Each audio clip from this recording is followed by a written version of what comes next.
하나님 감사합니다. 시편 90편 말씀을 통해 하나님께서 우리에게 응답하시고 해답을 찾는 귀한 시간이 되게 하여 주옵소서. 예수 그리스도의 이름으로 기도합니다. 아멘. 네, 오늘 하나님의 말씀은 시편 90편 17절 말씀입니다. 주 우리 하나님의 은총을 우리에게 내리게 하사 우리의 손이 행한 일을 우리에게 견고하게 하소서. 우리의 손이 행한 일을 견고하게 하소서. 아멘. 네, 오늘 이 말씀이 무슨 말씀인가요? 은총을 우리에게 내리게 하사 우리의 손이 행한 일을 우리에게 견고하게 하소서. 주님이 은혜를 베푸셔서 우리의 하는 일이 성공되게 해 주시옵소서라고 기도하는 내용이죠.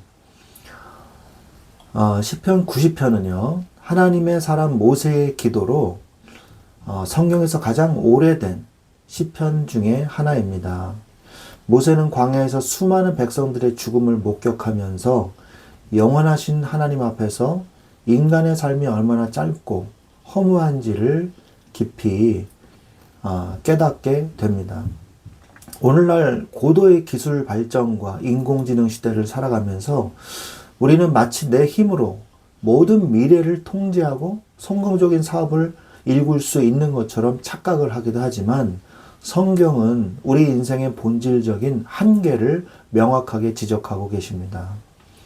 오늘 말씀을 통해서 티끌과 같은 우리의 연약함과 감출 수 없는 죄악을 철저히 깨닫고 오직 주님의 은총만이 내 손의 모든 수고와 기도를 가치 있고 견고하고 그리고 열매 맺게 하신다는 사실을 깨닫는 귀한 은혜의 시간이 되시기를 바랍니다. 하나님께서 우리에게 이 주신 하나님의 은혜는요, 결단코 끝나지 않습니다. 하나님께서 우리에게 은혜를 주고 계세요. 지금도 나에게 은혜를 주고 계십니다. 그래서 하나님이 나에게 새 힘과 능력과 은혜를 부어주고 계신다는 이 사실을 우리가 믿어야 된다는 거죠. 하나님은 살아계시기 때문입니다. 그렇다면 이 오늘 말씀의 이 배경을 좀 보면요. 아까도 말씀드렸지만 모세가 40년 동안 이스라엘 백성들의 불순종으로 인해서 1세대 전체가 광야에서 죽어가는 비극적인 역사를 목도하면서 지은 시라고 볼 수 있습니다. 이 모세의 심정의, 내면의 심정의 상태를 우리가 엿볼 수 있는 귀한 시편이죠. 그래서 이 모세의 내면의 모습을 보면서 인간의 본질적인 이 한계, 그리고 신속하게 닥쳐오는 인생의 허무함, 그리고 인간의 죄악을 낱낱이 밝히시는 하나님의 공의로운 진노, 이것을 보면서요, 하나님의 참된 지혜를 구하고 하나님의 은혜가 자손대대에 임하기를 구하는 광야의 여정을 배경으로 하고 있죠. 이 시편의 특징은요, 하나님의 위대하심과 영원성, 그에 대비해서 인간의 한계와 유한성에 대해서 대조하면서 극명한 대조를 이루면서 하나님의 위대하심을 나타내고 있습니다. 또한 인간의 모든 날이 주의 분노 중에 지나가며 은밀한 죄가 주의 얼굴의 빛 속에 드러난다고 말씀하고 계시죠. 또한 이 하루 이틀 사흘 나흘 이 날짜를 계수하면서 지혜로운 마음을 얻고 주의 인자하심으로 만족하게 하사 평생을 즐겁고 기쁘게 하실 것을 간구를 합니다. 인간의 날수가 얼마 남지 않았다는 거죠. 전체적인 내용을 좀 보면요. 1절부터 6절은 영원하신 하나님과 티끌 같은 인간의 대조를 이루고 있고요. 7절부터 11절은 하나님의 진노 아래에 있는 수고와 슬픔 인생에 대해서 말씀하고 있고요. 그리고 12절부터 17절은 마지막으로 인간의 이 유한함과 그리고 주님의 은혜를 간구하고 있습니다. 좀 더 구체적으로 말씀을 좀 보면요. 인간의 이 한계에 대해서 모세는 시편으로 읊고 있거든요. 티끌로 돌아가는 인생이다. 시편 90편 3절에 보니까 주께서 사람을 티끌로 돌아가게 하시고 말씀하시기를 너희 인생들은 돌아가라 하셨사오니. 하나님이 돌아가라, 티끌로 돌아가라 그렇게 하면요 할 말이 없는 거예요. 돌아가야 돼요. 인간의 생명은 하나님께 있거든요. 생명의 주관자시거든요. 그래서 젊음과 건강, 뛰어난 두뇌 뭐 이런 거요 다 필요 없습니다. 하나님의 주권 앞에 서야 된다는 것입니다. 이게 바로 인간의 한계요, 인간의 연약함인 거예요. 하나님이 그만 이제 죽어라 그러면요 죽어야 돼요. 이게 창조주의 주권이거든요. 우리 인간은요 잠깐 자는 것 같은 시간이다. 잠깐 자는 것 같다. 아침에 돋는 풀 같다. 5절에 그렇게 말씀하고 계시죠. 인간의 일생은요 아주 금방입니다. 잠깐 피었다 지는 들풀과 같습니다. 이사야서 40장 8절 말씀처럼요. 또한 수고와 슬픔이 굉장히 많아요. 날아가는 인생이다. 이렇게 10절에 표현하고 있죠.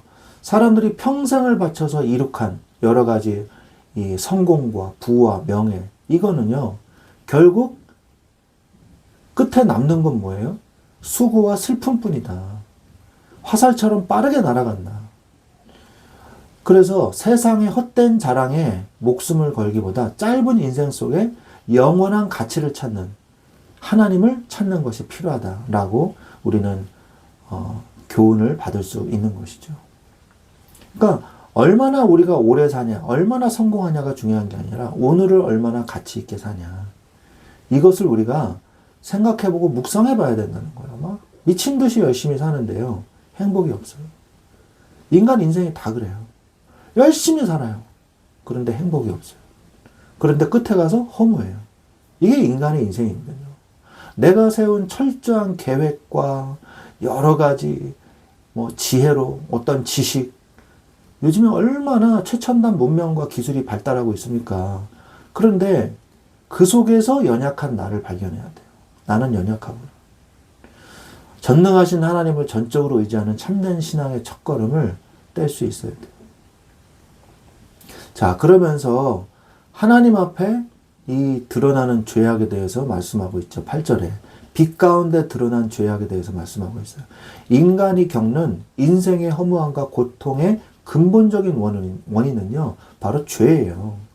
죄를 지음으로 인해서 하나님을 떠났어요. 인간이. 그래서 그 죄를 가지고서는요. 절대로 빛 가운데 나아갈 수 없어요.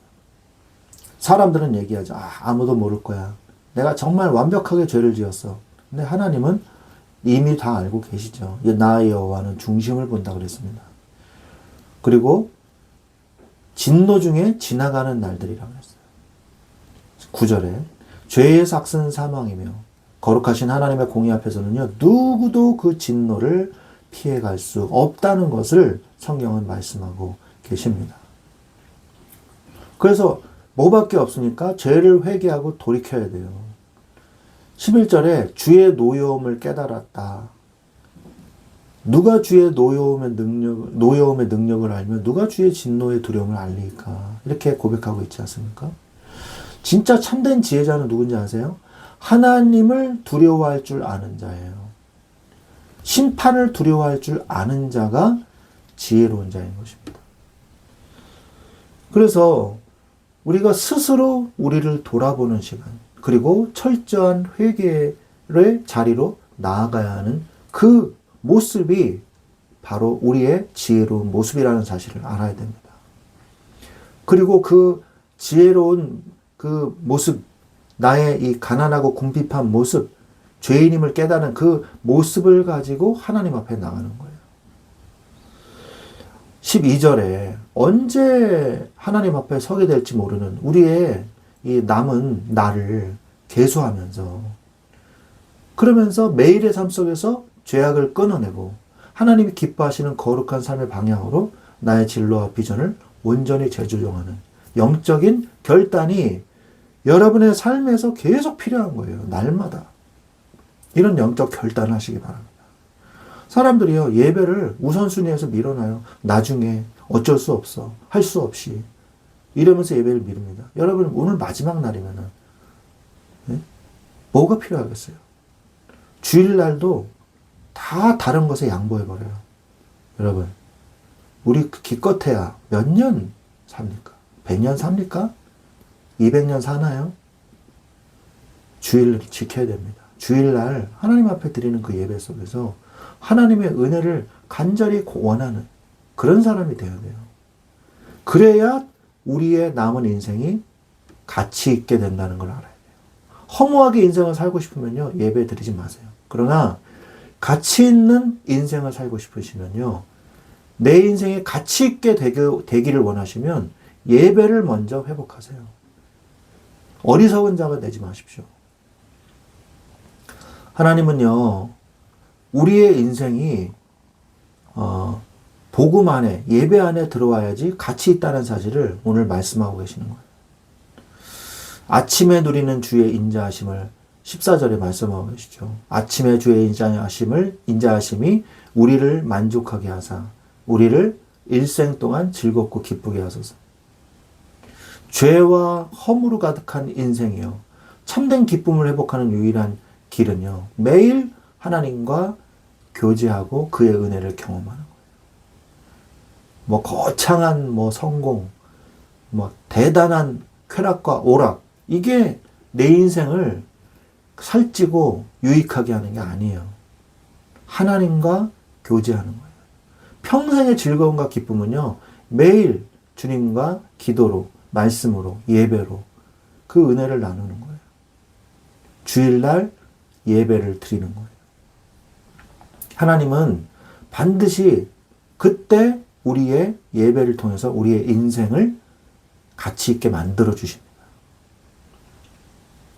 하나님은 우리에게 은총을 내리신다 말씀하고 계시죠. 17절에. 우리가 아무리 뛰어난 인생을 산다 그래도요, 예배가 빠진 인생, 주일날 하나님께 예배드리는 그 예배가 없는 인생은요, 절대로 가치 있어질 수 없어요. 매우 공허하고 허무해집니다. 우리의 수고가 응답되고 보람되려면요, 우리의 예배와 하나님의 역사가 우리의 인생에 나타나야 되는 거예요. 내 손으로는요, 내가 공부한 학업, 진로, 준비, 서울대 나온다고 행복해지는 게 아니더라고요. 대기업에 다니고 연봉이 몇 억이 된다고 해서요, 행복한 게 아니더라고요. 하나님이 함께 계셔야 돼요. 인생은요, 아침에 피었다가 저녁에 드는 시들어버리는 풀같이 더덥고 연약합니다. 우리 스스로의 힘으로 쌓아 올린 성공과 수고는요, 하나님의 거룩하심 앞에서는요, 죄악과 진노와 저주밖에 안 되는 거예요. 그러나 우리가 남은 날을 지혜롭게 계수하면서 매일 아침 주님의 인자하심을 구하고 엎드릴 때, 나는 죄인에 불과하며 하나님의 은혜 속에 들어가야, 예배 속에 들어가야 내 인생이 가치 있어진다는 사실을 깨달을 때, 그때 비로소 우리는 참된 행복에 다다르게 되는 것입니다. 오늘 하루를 낭비하지 마십시오. 오늘 하루를 열심히 살고 허무해지지 마십시오. 하나님과 함께하는 자가 되시기 바랍니다. 예배자가 되시기 바랍니다. 이 축복을 누리시기를 예수 그리스도의 이름으로 축원드립니다. 아멘.